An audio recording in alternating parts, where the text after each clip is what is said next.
In this video, we're looking at adding and subtracting fractions. So the first thing we're going to look at is when they have the same denominator. Now remember, denominator is just the bottom number. So to add or subtract with the same denominator, all we need to do is add or subtract the numerators depending on what you're doing. So we have an example there of 1 over 5 plus 2 over 5. So I'm going to write them out here.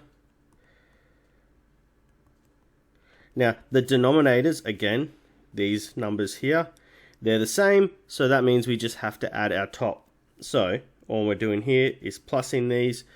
So what we get is 1 plus 2 is 3, and the denominator stays the same. You do need to check if it simplifies down after this, but at this point it doesn't, so we can leave it as 3 over 5. Now here comes the more tricky part, and this is when you have different denominators.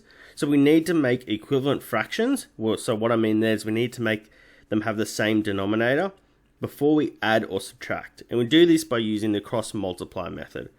So here we have two fractions, 1 over 4 plus 5 over 6. And they have different numbers. So what I mean by the cross method is, the first thing we do is we draw an arrow down here saying we're going to times those two numbers. We then draw another arrow up here. I'm going to use a different color. That's also times, and then over here it's also times. So as you see, the green and the blue make a cross, hence why it's called cross multiply. So I know I'm going to get a fraction here plus another fraction here. So the bottom number is going to be that red arrow, so 4 times 6. So what I write there is 24. Now I'm going to write them in the same colors so you can see which colors represent what I've done. So the next number I'm going to do is my green, and I've got 1 times 6 there, so that's 6. And then we'll do blue, which is 4 times 5, which is 20. So now our denominators are the same, they're both 24. So what we can do is we can just add our top numbers here. So we can just add our top numbers like we normally would.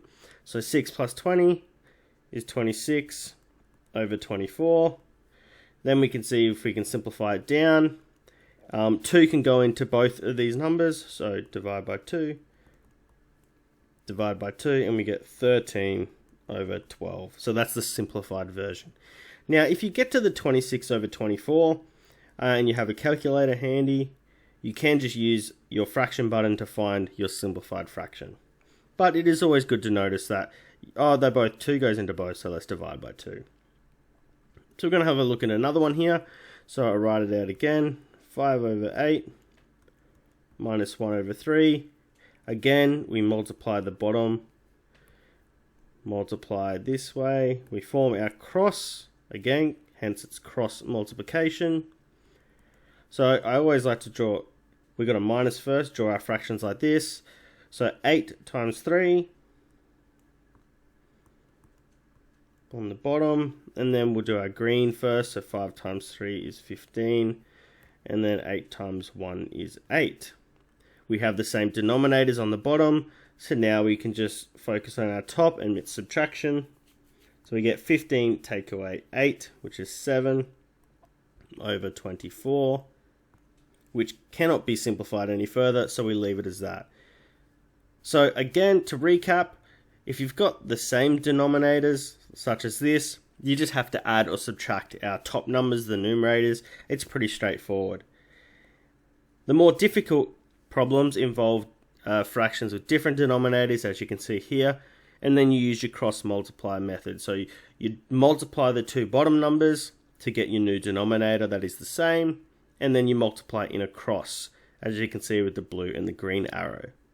Once you've done that, you have two fractions that have the same denominator, and then you can either plus them or subtract them depending on what the operation is.